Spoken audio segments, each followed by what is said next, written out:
सभापति महोदय, आपने मुझे मांग संख्या 20, 21, 22 प्राथमिक शिक्षा, माध्यमिक शिक्षा और उच्च शिक्षा पर बोलने का अवसर दिया।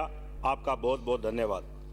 माननीय सभापति महोदय, गत 4 वर्षों में हमारे राज्य के लोकप्रिय मुख्यमंत्री अशोक जी गहलोत ने, हमारे शिक्षा मंत्री बी.डी. कल्ला जी ने, उच्च शिक्षा मंत्री राजेंद्र यादव जी ने और शिक्षा विभाग ने इन 4 वर्षों में अनेक नवाचार किए, जिससे कि शिक्षा को मजबूती मिली, शिक्षा में गुणात्मक सुधार हुआ। शिक्षा के क्षेत्र में राजस्थान शिक्षा विभाग ने नए आयाम स्थापित किए हैं। माननीय सभापति महोदय, बाबा भीमराव अम्बेडकर जी ने कहा था कि बच्चे के पैर में चाहे चप्पल जूते न हो, लेकिन उसके हाथ में किताब होना अति आवश्यक है। शिक्षा के ही माध्यम से, शिक्षा से ही चाहे वो व्यक्ति हो, परिवार हो, समाज हो या देश हो, उनकी नींव मजबूत होती है। इन 4 वर्ष में जो हमारी सरकार ने जो शिक्षा में नवाचार किए हैं, उसके माध्यम से आज पूरे राजस्थान में हमारे बच्चों का, अभिभावकों का राजकीय विद्यालय के प्रति विश्वास बढ़ा है। इसी का कारण है कि इन राजकीय विद्यालयों की तरफ हमारे अभिभावकों का कि विश्वास बढ़ने की वजह से नामांकन संख्या भी बढ़ी है। अगर मैं विपक्ष के साथी जो कह रहे हैं, मैं उनसे कहना चाहता हूं कि आप तुलना कीजिए कि आपने अपने 5 वर्ष के कार्यकाल में क्या किया और इस 4 वर्ष के कार्यकाल में राजस्थान की सरकार ने क्या किया। तो मैं उनको बताना चाहता हूं कि आपके 5 साल के कार्यकाल में आपने कोई भी नए प्राइमरी स्कूल नहीं खोले, जबकि हमारी सरकार ने 266 विद्यालयों को खोलने का काम किया। आपके कार्यकाल में मात्र 178 स्कूलों को क्रमोन्नत, प्राइमरी स्कूलों को क्रमोन्नत करने का काम किया। वहीं हमारी सरकार ने 1453 स्कूलों को प्राइमरी से उच्च प्राइमरी में करने का काम किया। आपकी उसमें अपर प्राइमरी सेकेंडरी में मात्र 360 स्कूलों को क्रमोन्नत करने का काम किया। वहीं हमारी सरकार ने 1127 स्कूलों को क्रमोन्नत करने का काम किया। इसके साथ ही मुख्यमंत्री गत बजट में 3864 को एक साथ जितने भी माध्यमिक विद्यालय थे, पूरे राजस्थान में पक्ष और विपक्ष के सभी साथियों के विद्यालय को क्रमोन्नत करने का काम किया। आज माननीय सभापति महोदय, एक गरीब परिवार का बच्चे का सपना था कि वह वो बच्चा जो बढ़ती महंगाई में जो प्राइवेट स्कूलों में फीस अत्याधिक बढ़ती थी, वो उस अंग्रेजी माध्यम में नहीं जा पा रहा था और उसके पड़ोस का बच्चा इंग्लिश मीडियम के स्कूल में जा रहा था। उनके बच्चे को सपने का साकार करने का काम किया तो हमारे लोकप्रिय मुख्यमंत्री अशोक जी गहलोत ने काम किया। आज विपक्ष के साथी कह रहे हैं कि इंग्लिश मीडियम में आपने क्या किया, लेकिन मैं उनको कहना चाहता हूं, जो बच्चा जो जन्म लेगा वो चलेगा भी और दौड़ेगा भी। आपको आगे जाके एहसास होगा कि मुख्यमंत्री जी का फैसला एक क्रांतिकारी फैसला है, जो आगे जाके राजस्थान के उज्जवल भविष्य को आगे ले जाने का काम करेगा। आज हम चाहे प्राइवेट सेक्टर की बात करें, चाहे सरकारी सेक्टर की बात करें या किसी भी क्षेत्र की बात करें, आज अंग्रेजी भाषा का आना अत्यंत आवश्यक है। इसी के आगे देखते हुए मुख्यमंत्री जी ने क्रांतिकारी फैसला किया है। माननीय सभापति महोदय, हमें दुख होता है आज के इस दौर में जब भी सरकारें आई, उन्होंने पाठ्यक्रम को बदलने का काम किया। कांग्रेस सरकार ने देश के संविधान के अनुशंसा के हिसाब से पाठ्यक्रम को किया, लेकिन हमारे विपक्ष के साथी अपने एजेंडे को भी इसमें शामिल करने का काम किया। यह वो आने वाला समय में यह सही नहीं है। माननीय सभापति महोदय, हमारे मित्रों ने भारत की जो धर्मनिरपेक्ष छवि को पाठ्यक्रम में आघात लगाने का काम किया। जब भी उनके सरकार आई, उन्होंने पाठ्यक्रम में इस तरह के बदलाव किए हैं। सभापति महोदय, यह सब हम सबके हित में नहीं है।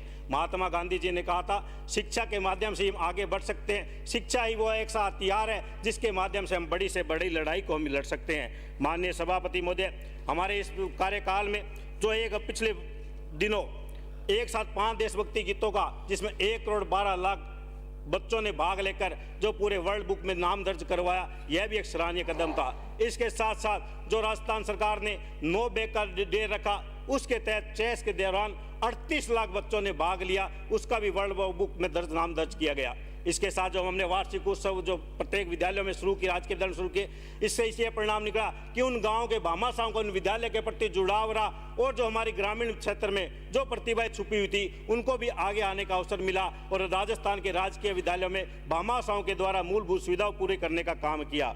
माननीय सभापति, मैं कुछ बात मंत्री महोदय से कहना चाहता हूँ कि जो भी प्राथमिक विद्यालय है जिसमें 5वीं क्लास तक के बच्चे पढ़ते हैं, छोटी उम्र के बच्चे होते हैं, वो गांव से दूर से विद्यालयों में नहीं जा पाते। जिन गांव में एक ही राजकीय प्राथमिक विद्यालय है, उसको क्रमोन्नत करने का काम करे।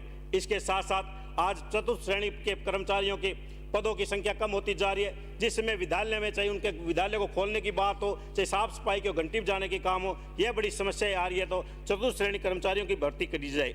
तृतीय श्रेणी के स्थानांतरण, जो 15-15, 20-20 साल से दूर अपने घर परिवार से बैठे हैं, एक ऐसी स्थायी स्थानांतरण नीति बनाई जाए जिसके तहत उनके भी ट्रांसफर किए जाए। इसके साथ ही मेरे क्षेत्र में 2013 में कांग्रेस शासनकाल में बाइट खोलने की घोषणा की थी। 2017 में भवन का भी निर्माण हो चुका था, लेकिन आज दिनांक तक बाइट संस्था की परमिशन अनुमति नहीं मिली है, जिससे कि वो भवन जर्जर हो रहा है। मैं मंत्री महोदय से मांग करता हूँ बाइट को खोलने की बात करें। और माननीय सभापति महोदय, जो पूर्व की सरकार ने जिन विद्यालयों को बंद करने का काम किया था, उनमें बहुत से ऐसे विद्यालय थे जिन्होंने भामाशाहों के द्वारा अपने अमूल्य धन को लगाकर बिल्डिंगों का निर्माण किया गया था। आज वो बिल्डिंगें जर्जर हो रही है और भामाशाहों का अपमान भी हो रहा है। मेरा आपसे मांग है, अगर जो स्कूल नहीं खोल पाते वो अन्य गतिविधियों के लिए दिए जाएं तो उसके लिए भी बहुत अच्छा होगा।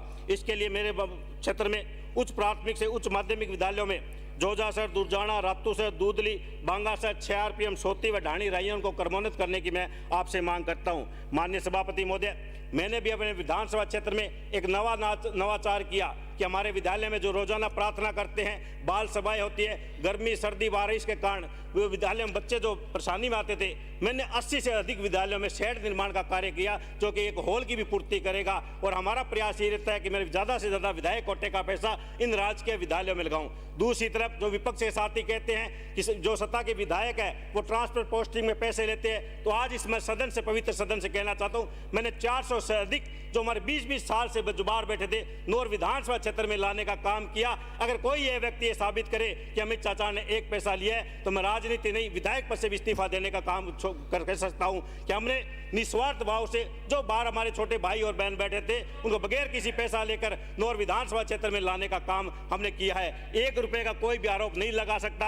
अगर भी कोई 1 रुपए का आरोप लगाता है विपक्ष का साथी, तो मैं विधायक पद से इस्तीफा देने का काम करूंगा। और आज इस सदन में, पवित्र सदन के आपके सामने कहना चाहता हूं, माननीय सभापति महोदय, मैं आपसे मांग करता हूं कि जो हमारे शिक्षकों की, क्योंकि यहाँ शिक्षक भगवान का रूप है, शिक्षक वो व्यक्ति होता है जो हमारा बच्चा जो स्कूल में आता है एक मिट्टी का पुतला होता है, और शिक्षक अपने ज्ञान की बदौलत उसको एक नया रूप देता है। उनकी जो मांगे चली आ रही है उसको आप दूर करने का काम करें। आपने मुझे बोलने का अवसर दिया, इसके लिए आपका बहुत बहुत आभार, धन्यवाद। जय हिंद। श्रीमती कल्पना देवी।